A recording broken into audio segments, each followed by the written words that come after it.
Buenas tardes a todos, a todas. Gracias por estar otra vez en este espacio. Bueno, ahora vamos a comenzar con una serie de charlas con mi querido amigo. Les voy a presentar a Juan Pablo de Rada. Juan Pablo, qué gusto tenerte aquí.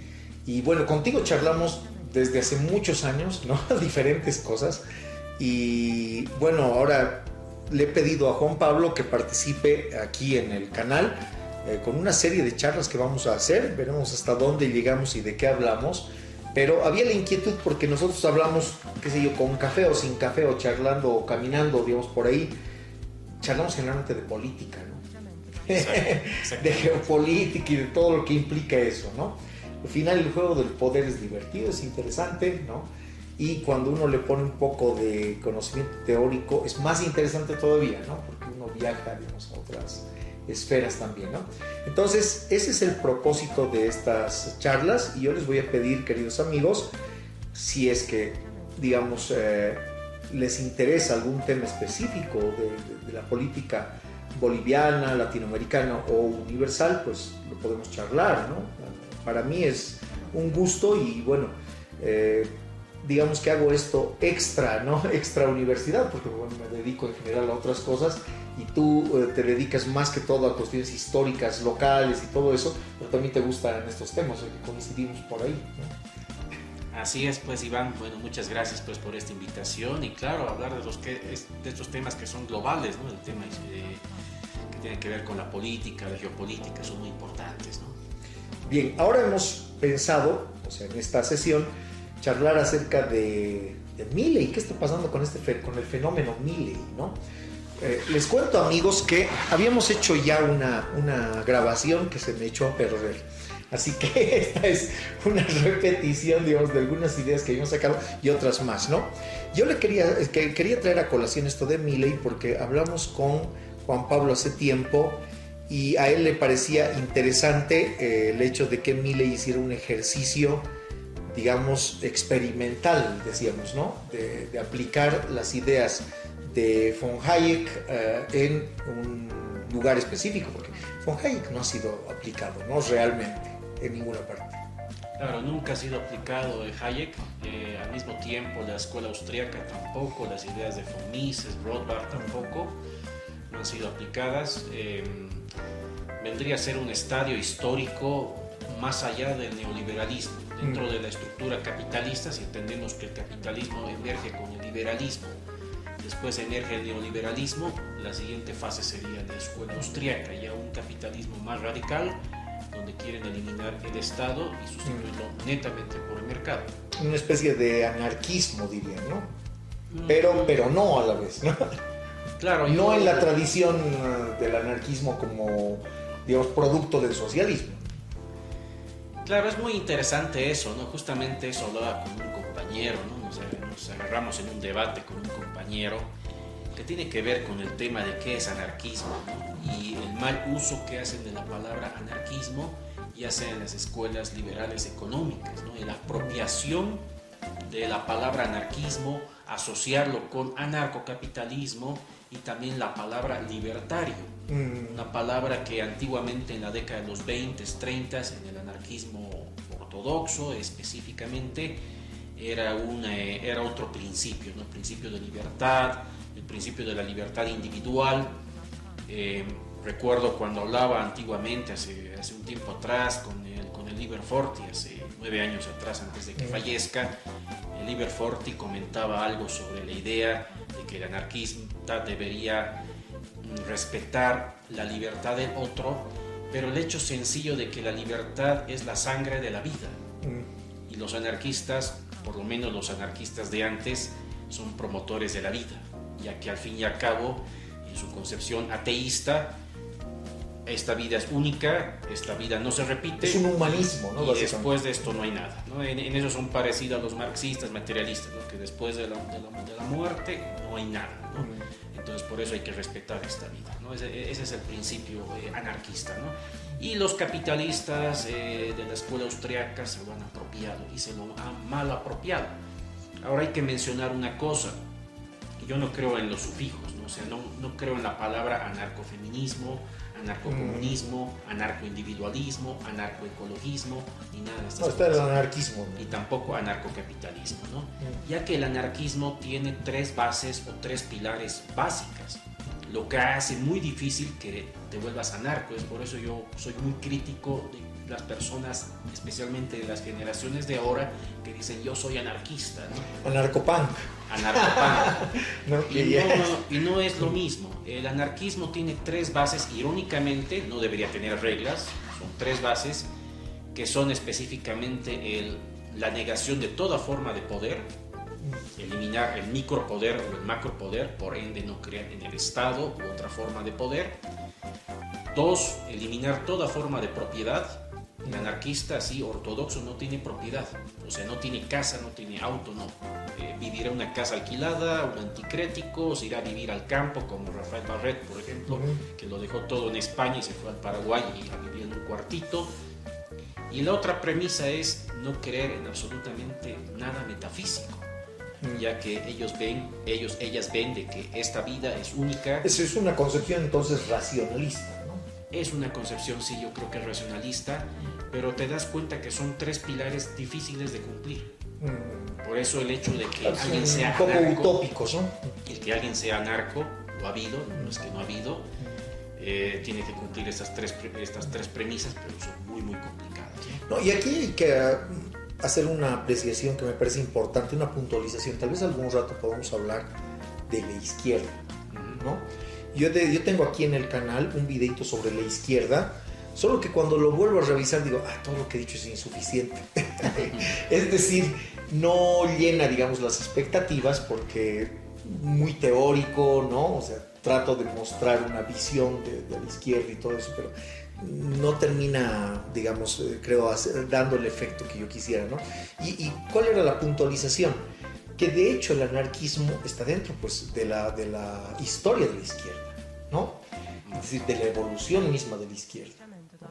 Y a mí me parece interesante porque la izquierda, en esto yo coincido con el materialismo filosófico de la Escuela de Oviedo, en que la izquierda, toda izquierda tiene dos componentes fundamentales, ¿no?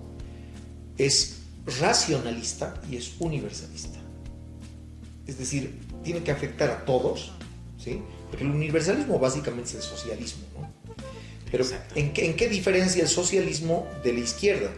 En que toda izquierda es socialista, pero no todo socialismo es izquierda, ¿no? El nacionalsocialismo no era izquierda, ¿no? ¿Por qué? Porque la izquierda es racionalista y al ser racionalista se opone a cualquier tipo de mitificación, de misticismo, deísmo y cosas por el estilo. Eso no significa que las personas individuales dejen de creer, aunque la mayoría son ateos, ¿no? Ateos o agnósticos. Una persona, particularmente un hombre de izquierda, una persona de izquierda, podríamos decir, puede ser creyente para sí mismo, para sus adentros, ¿no? Es decir, practico tal, tengo derecho, ¿no? Pero no puedo utilizar esos elementos, si es que soy consecuente con mi racionalismo, en mis logros políticos, ¿no? O en mis fines políticos, en mis argumentos políticos, ¿no? Mis argumentos políticos están basados, básicamente son materialistas. Creo que de hecho toda la izquierda es materialista, ¿no? O sea, fundamentalmente, ¿no? Y el anarquismo tiene un materialismo radical porque está viendo las cosas tal como son, ¿no? Es decir, las cosas en este mundo, ¿no? Más allá de que están compuestas. Ahora, ¿en qué concluye esta puntualización? No hay sujeto que sea totalmente aquel ismo que defiende, ¿no? Y eso es importante de hacer notar porque son tendencias orientadoras, me parece, ¿no? Es decir, el hecho de que Noam Chomsky, por ejemplo, sea anarquista no implica que tengan que abandonar todo, ¿no? y verse como anarquista, sino es una especie de oriente u horizonte de lucha, ¿no? Es decir, hacia dónde deberíamos ir como humanidad, ¿no? O sea, ¿qué deberíamos lograr? Porque el que yo deje mis cosas, ¿no? Y lo haga, no es como en el cristianismo, ¿no? Dejas tus cosas y sigues a Cristo, ¿no? En esto, si no lo hacemos todos, no funciona. Es que es muy radical. Esa es la cosa. El anarquismo es muy radical. Claro, claro. Por ejemplo, en el tema académico, esto va a sonar chocante para el mundo académico, y ojo que estamos en el mundo académico. El anarquista argentino Enrique Sims decía que la universidad es la forjadora de la futura burguesía. Por tanto, no hay anarquistas que salgan de la universidad o del mundo académico. Si yo veo la historia de los anarquistas antiguos, el mismo caso de Liber Forte era linotipista. Y si yo veo también a Lucio Urtubey, el famoso anarquista que hizo quebrar el Citibank en España con cheques falsos porque era un enemigo así acérrimo del capitalismo, era un albañil. Si tú ves aquí a Petronila Infantes, ya digamos en la Federación Obrera Femenina, vendía frutas en el mercado, o si ves a Luis Cusicanqui, era mecánico. Entonces, es lo que pasa, ¿no? Es muy radical el anarquismo, es muy radical. Ahora, no deja de ser parte de la izquierda, ojo, es parte de la izquierda. Es parte de la izquierda, por eso la apropiación del capitalismo, de la palabra anarquismo, no hay un anarquista de derecha. No hay anarcocapitalismo, ¿no? Yo también estoy de acuerdo con eso. A ver si comentan si es que alguien está de acuerdo con el anarcocapitalismo. No lo hay completamente, y además que el anarquismo, no olvidemos que en la guerra civil que se desató en la Unión Soviética en 1921, se da precisamente porque los bolcheviques creían en un socialismo con Estado, y los anarquistas magnolitas de Víctor Magno creían en un socialismo sin Estado, con colectivos. Esa diferencia ha hecho que entre Víctor Magno y el Ejército Rojo, manejado por León Trotsky, también Lenin, etc., se enfrenten en una guerra civil que tuvo consecuencias devastadoras para el movimiento anarquista. Y de ahí también nace la rivalidad entre el anarquismo con otras izquierdas. Con el trotskismo, por ejemplo, tienen una rivalidad a muerte. Sí. A muerte. Entonces, no, eso es interesante porque nos deja ya el marco para entrar a Milley. Milley básicamente se autodeclara anarquista, ¿no? Pero el hecho de que se autodeclare no es nada. O sea, tenemos que ver qué hace, ¿no? O sea, si realmente lo que declara es consecuente con lo que hace. Creo que tú y yo estamos de acuerdo en que él es un liberal que trata de llevar, digamos, el lado más radical del liberalismo, ojo que ese es el término, ¿no? Liberalismo, y el liberalismo no entendido, porque la gente a veces lo entiende como libertad, aquellos que no están en el mundo académico lo ven simplemente como libertad, ¿no? Y aprovecha eso Milley también, ¿no? Aprovecha esa falta, digamos, de conocimiento de las escuelas filosóficas y todo eso, ¿no? El liberalismo es una escuela filosófica, ¿no? Una escuela económica, ¿no? Económico-filosófica, le diremos, ¿no? Que aparece en el siglo XVIII, ¿sí? Virtualmente en el siglo XVIII con Adam Smith, ¿no? Y las ideas acerca de la mano invisible, el hecho de que el mercado se autorregula, ¿no? Y básicamente ahí comienza la idea de que no se necesita del Estado, ¿no? A pesar de que en la riqueza de las naciones se tiene que hablar del Estado porque las naciones se han constituido, y el otro liberalismo, el liberalismo más filosófico, está constituido a partir de la nación, ¿sí? Básicamente eso obliga a pensar que el liberalismo y la nación están íntimamente relacionados, pero no todo el liberalismo económico, ¿no? El liberalismo económico, más bien, sobre la base de Adam Smith, busca siempre la independencia del Estado, ¿no? Es decir, que el juego de la oferta y la demanda se den libremente, ¿no? Lo más libre posible, ¿sí? Ahora aquí vienen varias cosas que te voy a hacer como pregunta, pero yo creo que primero tienes que explicarle a la gente más o menos qué es lo que está buscando Milley, porque muchos no entienden qué es lo que está persiguiendo, ¿no? Y lo que tú dices es que él persigue las ideas de Hayek, ¿no? Entonces, ¿en qué consisten estas ideas?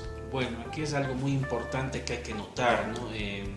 Milley es economista, entonces él viene de una rama economicista, y la rama economicista al mismo tiempo tiene sus propias corrientes internas, ¿no? Sus propias escuelas, ¿no? Tanto la escuela neoclásica, la escuela marxista, etc. Y la escuela austríaca vendría a ser la tercera opción dentro de las corrientes de la economía. Incluso la escuela neoclásica vendría a ser un término medio, la escuela marxista con Carlos Marx vendría a ser la parte de la izquierda de la economía, y la escuela austríaca la parte de la derecha dentro de la economía. Entonces lo que está haciendo el presidente de Argentina ahora, lo que está haciendo es una lucha, ¿no? De alguna manera, una lucha de sus ideas versus otras ideas que eran, en este caso, el kirchnerismo, ¿no? O sea, es la lucha contra el kirchnerismo, de alguna manera, ¿no? Es lo que lo ha hecho, lo que lo ha vuelto un ser mediático desde que el año 2016 se presentó en un primer programa de televisión en Argentina, se hace famoso a través de la televisión argentina. Y de las redes sociales, ¿no? Y de las redes sociales. Muchísimo. Voy a hacer una analogía, no ideológica, pero voy a hacer una analogía. Recuerden que Álvaro García Linera se hizo también famoso con la televisión, con el programa El Pentágono, que se en PAT, y ahí se volvió famoso. Bueno, aquí pasa lo mismo, pero ya del otro bando ideológico, de que el tema de Milei es de que él empieza en la televisión. Él empieza en la televisión y después en las redes sociales. Y copa a una juventud argentina, es lo que mencionaba en un artículo de Pablo Stefanoni, que me parece muy interesante, de una juventud incluso punk, quienes han votado a Javier Milei. Y ahí tienen que ver gente, jóvenes de 30 años para abajo, gente que andaban con piercings, que andaban con cabello mohicano, cabello rojo, cabello amarillo, personas que tú decías es imposible que apoyen a un candidato de derecha, pero lo apoyaron. Es un fenómeno raro que se ha dado en Argentina, que jovencitos, incluso hay una banda indie que le hizo una canción y un homenaje a Javier Milei. Entonces tú dices, ¿y cómo ha llegado ahí tan lejos? O sea, ¿cómo ha llegado ahí? ¿Cómo ha copado esos espacios?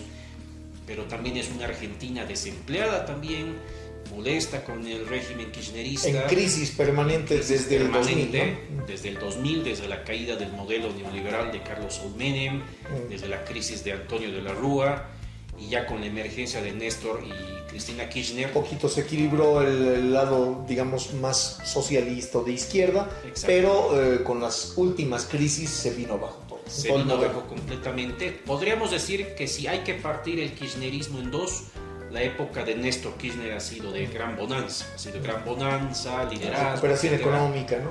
Pero liberarse del FMI. ¿no? Exacto, liberarse del FMI, de los fondos buitres, por ejemplo, que han sido terribles para la Argentina, que todavía arrastran eso, no hasta ahora, ¿no? Pero después Cristina parece que empieza la debacle, ¿no? La época de Cristina, y después ya del último Fernández, ¿no? Termina por irse, digamos, toda esa bonanza y la estructura del o sea, parece un fin de ciclo, ¿no? Completamente. Un fin de ciclo. Entonces, estaríamos de acuerdo en esto que dicen generalmente en política, que las crisis son momentos de oportunidad política. Completamente. Haciendo otra analogía, aquí en el país hemos tenido la emergencia, hemos tenido la emergencia del movimiento al socialismo en época de crisis. La crisis del sistema de partidos, de multipartidos, que bien lo hablaba incluso el Carlos Mesa en su libro Presidencia Sitiada, y claro, ahí menciona con un horror, tanto en el gobierno de Mesa como también en los partidos tradicionales, especialmente el MIR y el MNR, que estaban ya incendiados desde el conflicto de febrero del 2003. Y ahí se ve la crisis, el mismo Mesa lo admite ahí, ha sido la crisis del modelo del que él participó y del modelo anterior a él, ¿no? El modelo de los partidos, de los multipartidos, de los partidos que hacían el cuoteo, los pactos, la megacoalición y toda esa cuestión. Entonces, por eso el MAS se aprovecha de ello. Y aquí también pasa lo mismo. Milei se aprovecha de ello, irónicamente, de la derecha. Con el MAS fue la izquierda aprovechándose de la crisis de la derecha. Con Javier Milei es la derecha aprovechando la crisis de la izquierda peronista, del partido peronista, del partido judicialista que está en poder, ya sea de... Eso es lo irónico. El peronismo es muy interesante porque hay un peronismo de izquierda y un peronismo de derecha. No hay que olvidar que Carlos Saúl Menem entró al poder con el partido judicialista, irónicamente el partido peronista del bando de derecha, y los Kirchner entraron al poder con el mismo partido judicialista, pero con el bando de izquierda. Entonces, Milei lo que aprovecha es la crisis. Eso hay que tomarlo en cuenta. Es una crisis que además es mediática, es una crisis que se da en la sociedad argentina, y aquí hay algo, aquí ya no es analogía. Bolivia es un caso aparte. bien lo mencionaban los economistas, bien lo mencionaban varios políticos, o politólogos mejor dicho, separando los términos. Nuestro país es pequeño y es manejable, su economía es manejable. Argentina no. Argentina es el tercer país, sigue siendo el tercer país con el Producto Interno Bruto más grande de América Latina, por detrás de México y de Brasil. Entonces es un país grande, entonces imagínate, las complicaciones económicas son mucho más severas. Es interesante porque Chile creo que tiene una economía mucho más saneada y demás, pero Chile es un fenómeno interesante, ¿no? En realidad uno pensaría que en Chile es donde se han aplicado las medidas más liberales, que han habido muchas, ¿no? Ellos han comenzado con las AFPs, ¿no? En Latinoamérica, pero en realidad ha sido un país que ha vivido mucho de una exportación primaria, ¿no? El cobre. Sin el cobre no se hacía nada de eso, ¿no? Totalmente. La cuestión es aprovechar el momento que te dan estas materias primas para dar el salto, digamos, a otro tipo de negocios, ¿no? Desarrollo industrial y demás. Aún así, Argentina ha tenido mayor desarrollo industrial, ¿no? que en Chile. O sea, si uno compara, no tiene nada que ver. No se producen autos en Chile, por lo menos yo no sé que se haga eso a la escala, sí. A la escala de la Argentina, no. O sea, de hecho, una parte del mercado latinoamericano es cubierto por Argentina, otra parte por Brasil y otra parte por México, ¿no? En el caso de los vehículos, ¿no? Entonces, sí, estoy de acuerdo contigo en que es difícil de manejar. Ahora, esto del momento de oportunidad política también hay que sumarle otra cosa, ¿no? Hay que sumarle la cuestión que es propia de los jóvenes, ¿no? Y eso me hacía recuerdo a mi amigo Javier Bejarano, que ya lo decía el otro día, y me acuerdo que me lo dijo también hace unos 20 años, ¿no? Los jóvenes son irreverentes, ¿no? Entonces es una característica de la juventud, la irreverencia, ¿no? El hecho de que necesitan oponerse al poder, ¿no? Al poder constituido por ellos. El gran problema, pero, que tiene la juventud ahora es que no es una juventud, digamos, a la que se le necesite convencer demasiado. Es una juventud inmediatista y pasa, creo, en Latinoamérica, y el ejemplo es Milei, algo de lo que ha pasado desde hace mucho tiempo en Estados Unidos y que está empezando a pasar en Europa, ¿no? Y es que la gente vota de forma intestina, es decir, no piensa, no es cerebral, ¿no? Es una manera intestinal de responder en las elecciones. Eso es cierto. ¿No? Eso es cierto. Entonces, yo creo que si sumamos todos estos elementos, tenemos más o menos el panorama del fenómeno. Porque cuando uno ve la última discusión que tiene en la televisión, el debate que hay entre Milei y Massa sale victorioso del debate, ¿no? Que argumenta, ¿no? Básicamente desmonta varias de las ideas de Milei, pero Milei aparece ganando, o sea, a nadie lo creía, ¿no? Claro, ¿qué es lo que hace que Sergio Massa pierda en las elecciones? Su pésima gestión como ministro en el área financiera, y el hecho también de que se prestaron dinero los argentinos, el gobierno argentino, el gobierno de Fernández, se presta dinero para paliar el tema ya de la inflación y de las crisis internas que estaba arrastrando la Argentina el año 2023. Entonces, a la hora del debate, sí, puede que suene más racional Sergio Massa, en cambio Milei ya desde el principio, su cabello y lo alocado que es, no. Pero ha sido, ¿qué es lo que hizo que Sergio Massa pierda en esta contienda? Su gestión. Su gestión. La gente dijo, no me convence lo que él dice, porque su gestión no pasó eso. Claro, el gran problema es que la gente tiene la experiencia de haber visto la gestión de Fernández y obviamente a Massa como ministro, pero Milei es la cara nueva, ¿no? Y eso también en política pesa mucho, ¿no? Una cara nueva generalmente tiene más arrastre, ¿no? Exactamente. Entonces eso es un problema. Sacarle cosas a la cara nueva es muy difícil, ¿no? Problemas. Ahora sí están apareciendo cosas, ¿no? Es decir, ya en gestión Milei aparece que el último libro lo tiene que retirar de la editorial por plagio, ¿sí? Se descubre que hay plagios en sus otros textos, ¿no? Y una serie de cosas, pero curiosamente tiene éxito sí en la parte de frenar, digamos, la inflación, ¿sí? Porque técnicamente está funcionando. Y yo creo que hay una cosa aquí que es complicada, ¿no? Me hace recuerdo al gobierno de la UDP. Ya. El gobierno de la UDP podría haber frenado la hiperinflación. El problema es que no tenía el coraje político, ¿no? Es decir, el valor de agarrar una masa de gente que está trabajando supernumerariamente en el Estado, ¿no? Cerrar elementos del Estado, es decir, cerrar empresas, la fábrica de fósforos, ¿no? Las fábricas de aceite, pil y cosas por el estilo que no les rendían nada al Estado. O sea, tenía que tomar medidas duras que una izquierda no puede tomar, porque una izquierda se debe al trabajador, o sea, tiene ciertos principios, ¿no?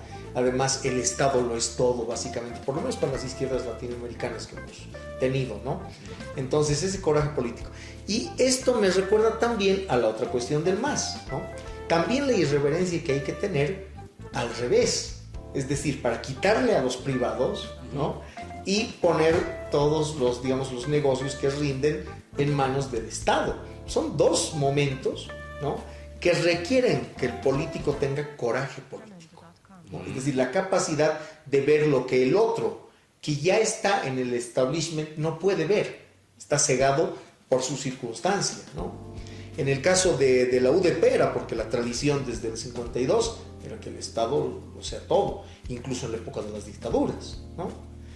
En cambio, en el caso del MAS, ¿no?, era cerrar de una vez con el neoliberalismo, ¿no? Es decir, forzar a las empresas a que renegocien, ¿no?, los contratos y el Estado vuelva a tener la mayoría de acciones de las empresas, digamos, estratégicas del Estado, ¿no? Entonces, esos dos elementos de coraje político son importantes. Ahora, Milei está teniendo eso, pero no creo que en este caso la gente, le hubiera hecho mal a Milei declarar lo que iba a hacer, ¿no? Claro, bueno, exactamente, o sea, las consecuencias que iba a tener. Aquí hay un punto que has mencionado, del tema del plagio. Aquí hay algo que hay que mencionar, ¿no?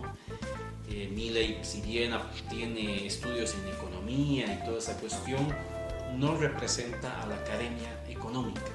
Una cosa es que sea economista, pero no representa a la academia económica. Él se ha autodenominado como un académico, pero en su biografía, en su currículum, se conoce muy poco de la implicancia que él tuvo en la academia. Es una universidad menor, ¿no? Una universidad menor, él es más mediático. No pasa lo mismo, si hay que mencionar dentro de la escuela austríaca, el caso chileno. El caso del candidato Axel Kaiser, por ejemplo. Axel Kaiser, en cambio, tiene un doctorado en economía en Europa, estudios en economía. El caso de Piñeira igual, ¿no? Que estudios en Estados Unidos, ¿no? Eso ya es una cosa aparte, ¿no? Claro, Piñeira vendría a ser un neoliberal, ¿no? Un neoliberal. Pero Axel Kaiser sí se autodefine como austriaco. Es un admirador de Javier Milei, es un admirador de las ideas de la escuela austríaca, y él quiere aplicar como candidato político, en un futuro, si se dan las elecciones, quiere aplicar la escuela austríaca a Chile, ¿no? Como candidato de la escuela austríaca en Chile. Pero ojo, Axel Kaiser es muy diferente, es un doctor en economía, académico, probado, estudió en Alemania, todo, etc. Milei no.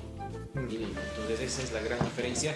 Y Axel Kaiser ha escrito libros no plagiados. Plagiados de su autoría. Tú sabes cómo del mundo académico, si tú eres un plagiador, es tremendo, te vuelves un paria, ¿no?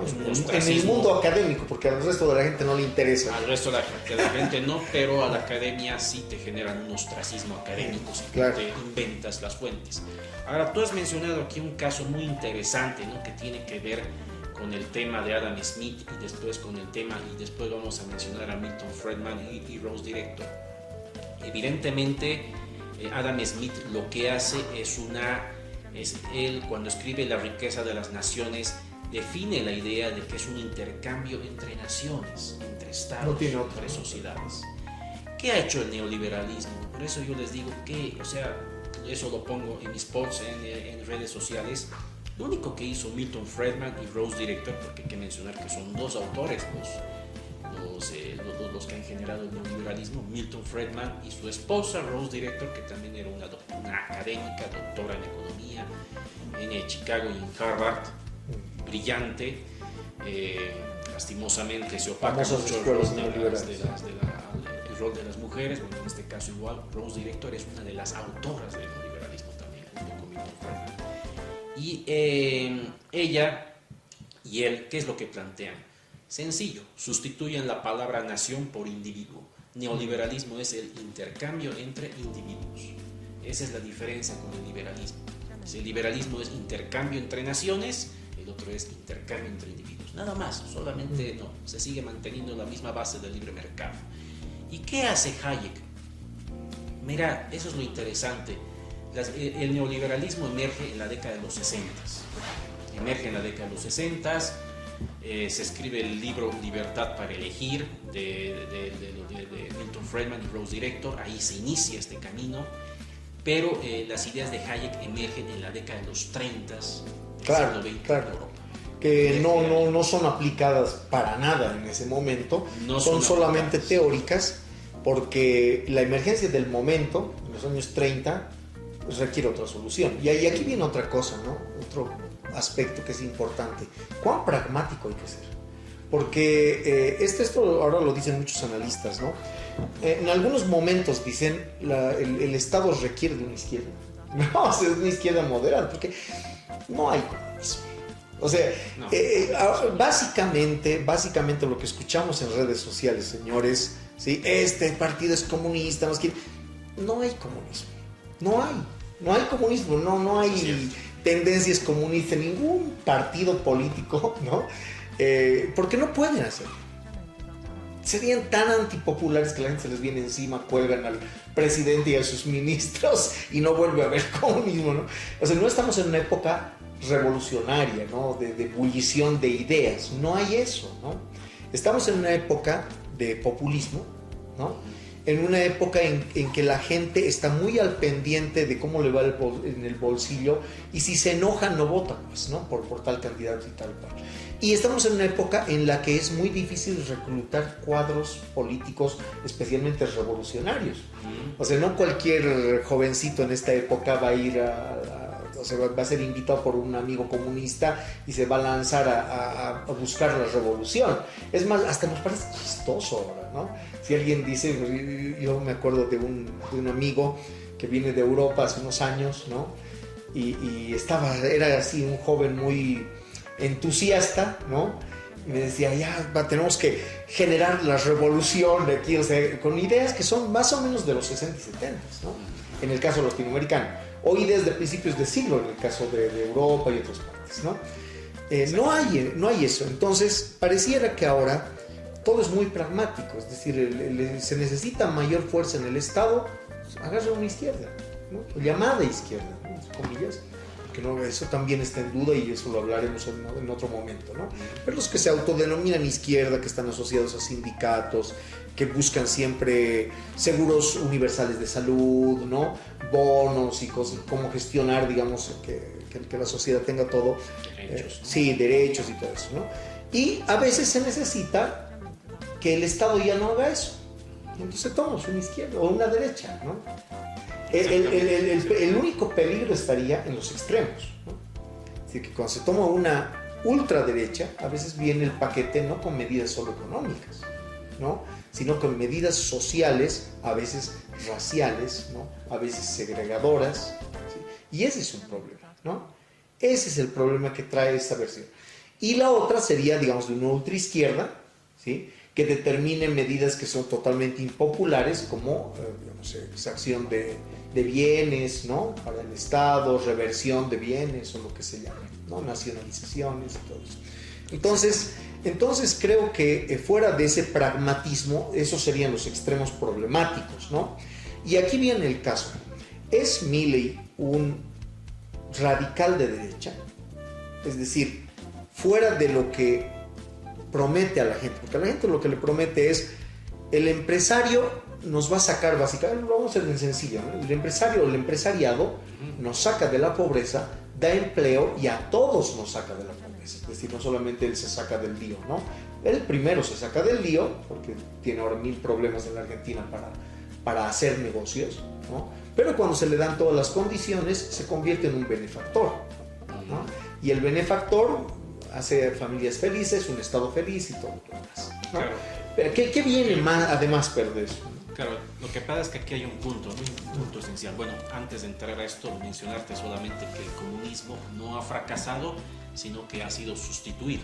Sí. Históricamente el comunismo ha funcionado de 1921 a 1924, a la muerte de Lenin, y a la muerte de Lenin hubo una crisis y en 1928 asume Stalin y se tergiversa esa concepción de comunismo que había en los bolcheviques iniciales. Ahora, volviendo a este tema de Javier Milei, mira, él no utiliza la palabra empresario, o no tendría que utilizar la palabra empresario. Él utiliza la palabra que del mercado van a salir las soluciones. Claro, es el sueño tanto de los neoliberales como de los austríacos, que te dicen que del mercado, el mercado va a solucionar las cosas, que la competitividad del individuo, la libertad del individuo en el mercado y sus ideas en el mercado van a solucionar muchos problemas. O sea, se sujetan al mercado. Y sujetarse al mercado es muy complicado, y es lo que está pasando hoy en la Argentina. Por más que la inflación puede ser parada y toda esta cuestión, hay mucha pobreza, ha subido los márgenes de pobreza, ha subido todos los márgenes. Estamos viendo los efectos social, negativos, ¿no?, de las medidas. Que sí, son los efectos negativos, pero también son parte de la receta, irónicamente. Sí. Eso es lo complicado.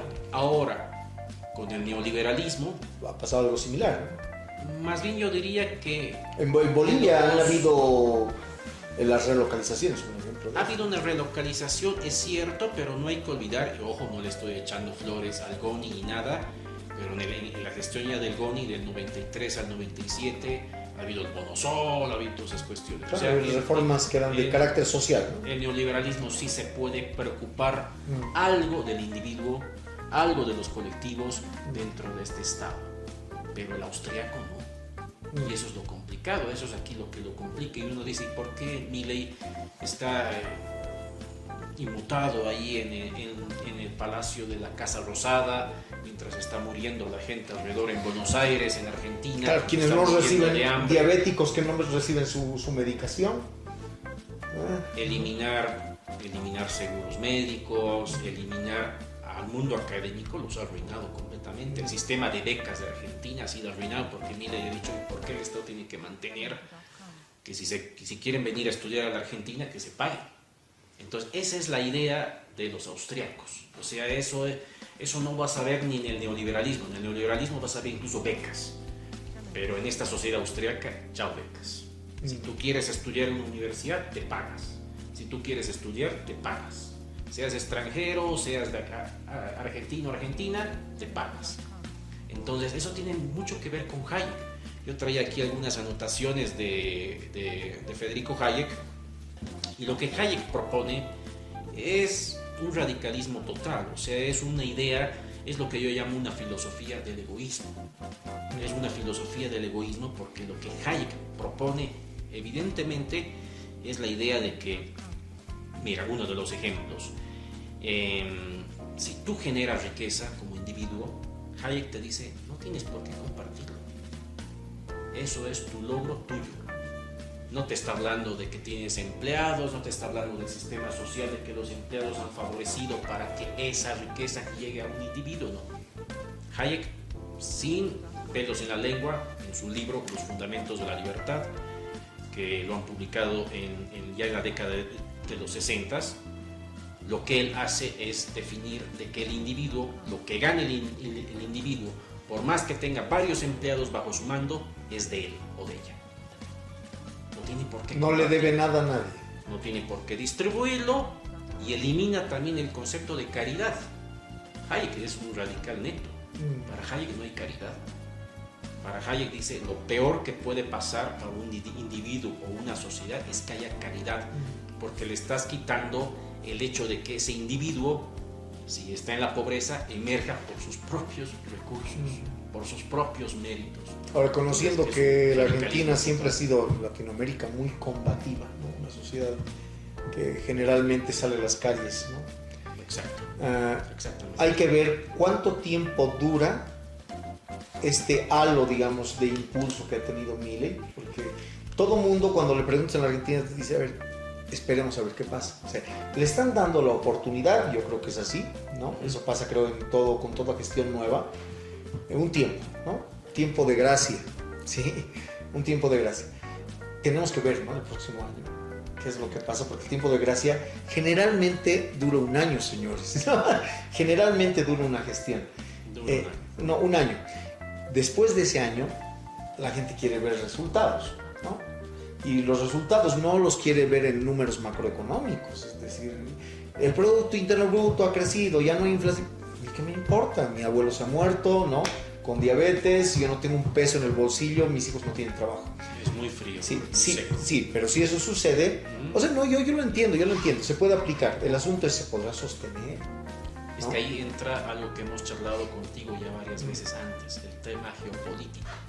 Y el hecho del por qué. ¿Quién les respalda? Del por qué, exacto. Del por qué se están apurando los de la izquierda de intentar de que Milei en este año fracase. En este año fracase, adelantar elecciones, hablaban ya de adelantar elecciones, los de la CGT, por ejemplo, uno de los cuerpos sindicales más poderosos de toda la Argentina, hablaban de adelantar elecciones, hablaban de un referéndum. ¿Por qué? Es el temor geopolítico. Es el temor de qué vaya a pasar en noviembre, diciembre en los Estados Unidos, porque Milei se está aferrando con muchas esperanzas a la gestión de Donald Trump. Si Donald Trump emerge en el poder norteamericano, es evidente que Donald Trump puede inyectar capital. Ahora, aquí hay una cosa, ¿no? Argentina. Muy mal ha jugado a nivel internacional Milei. O sea, realmente, claro, tiene mucha popularidad porque pasa lo mismo que en la Argentina, ¿no? Un loco que le dice a todos en la cara, insulta sin que nadie lo haga, y además que tiene un ejército de gente en las redes sociales que lo defienden. Cuando tú ves, es divertido, ¿no? Porque uno ve los canales que manejan, Milei destruye a tal. ¿Ves ya? O sea, la confrontación en sí no ha destruido a nadie, Dios, ¿no? Pero el anuncio ya pega, ¿no? Pega mucho y a la gente le interesa eso. A mí me parece que realmente a nivel de relaciones internacionales son muy malos, pésimos, ¿no? Lo llevan desde el primer día, o sea, asume el poder y lo sientan lado a lado al presidente de Hungría, que es prorruso, ¿no? Y a Zelensky, ¿no? Es decir, un error que no lo cometería alguien que tenga dos dedos de frente en relaciones internacionales, ¿no? Es cierto. Obviamente problemas. Número 2, apoya muy rápidamente a Zelensky, ¿sí? Porque él apoya a cualquier política norteamericana y también sionista, ¿no? Eso hay que verlo. Además, en su propia vida él se está convirtiendo al judaísmo, Él ¿no? es judío. Sí, ahora es judío y bueno, respalda a la masacre, además, o sea, el genocidio de Palestina, a pesar de que la mayoría de los argentinos no lo hace, ¿no?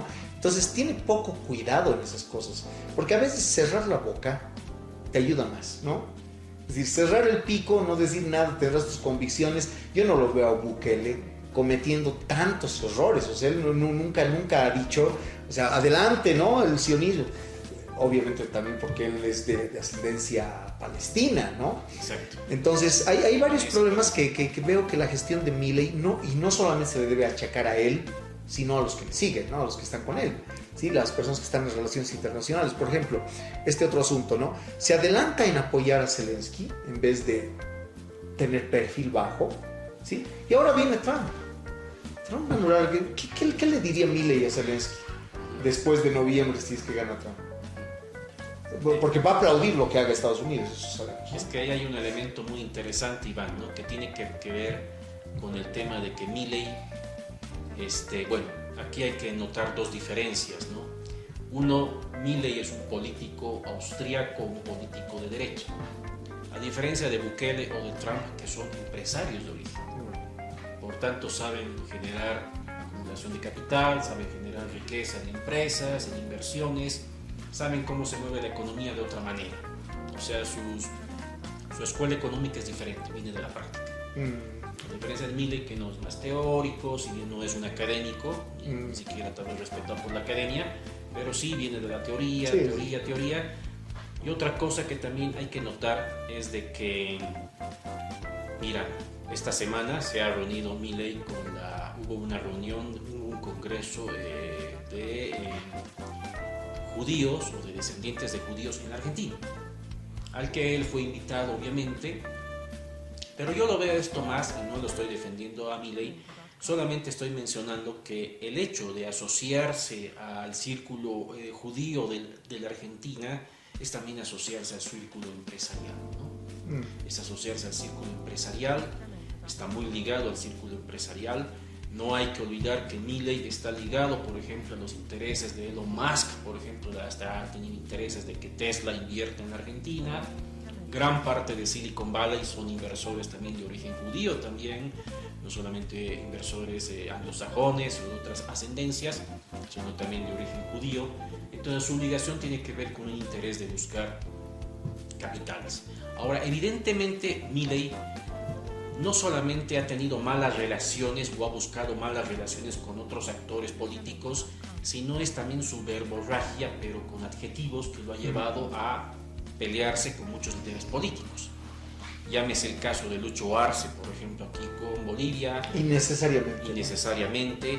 Llámese el caso también que cuando la selección argentina salió campeona de la Copa América, lastimosamente en un bus festejaron con cánticos racistas, viendo el elemento de los afrodescendientes en Francia y toda esta cuestión. ¿Y qué hizo tanto Victoria Villarruel, su vicepresidenta, como él, como Javier Milei?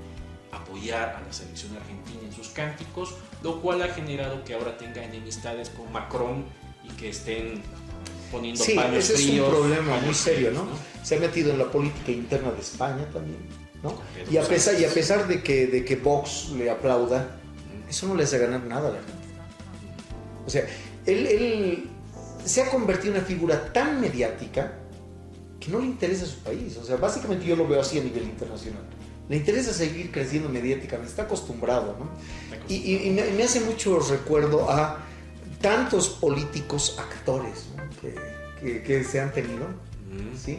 Es decir, francamente yo veo que la política ya ha salido del debate, se ha convertido en un espectáculo, ¿no? Para las masas, y lamentablemente mientras más infantil es el público, más cabida se le da a este tipo de políticos, ¿no? O sea, porque de hecho nadie estaría en contra, como tú dices, de que un teórico de la escuela austríaca aparezca, ¿no? Pero sería lindo que convenza con ideas, ¿no? Es decir, en este caso tenemos la construcción del personaje, ¿no? Se ha construido, me hace recuerdo al libro de Stanislavski del teatro, ¿no? Bien, vamos a tener que dejar esto aquí, ya nos hemos extendido bastante. Sí, podemos seguir hablando de Milei en otro momento, ¿no? Podemos seguir hablando porque hay varias aristas y además dejaremos que, digamos, el tiempo haga evolucionar algunos asuntos que están ahí todavía pendientes, que hemos tocado, pero que todavía faltan por verse. Tal vez un par de semanas podamos hablar otra vez de él, o más adelante veremos qué relaciones hay con la política norteamericana y todo eso. Bueno, queridos amigos y amigas, entonces lo vamos a dejar aquí. Miren que cuando empezamos a hablar ese es el problema, ¿no? El tiempo vuela, ¿no? Es terrible. Y yo les prometo que vamos a ir haciendo estas charlas lo más seguido que podamos, al menos una vez por semana lo vamos a hacer. Tal vez grabemos unas 2 o algo así en una misma semana y las podemos ir distribuyendo, ¿no? Veremos cómo nos da las fuerzas. Ahora estamos con una especie de vacación, así que tenemos más tiempo, pero en otros momentos no. Muchísimas gracias por su atención. A todos un abrazo enorme y espero que ustedes, si les ha interesado este tema, puedan escribir, puedan suscribirse y puedan compartir también esto con sus amigos. Un abrazo a todos.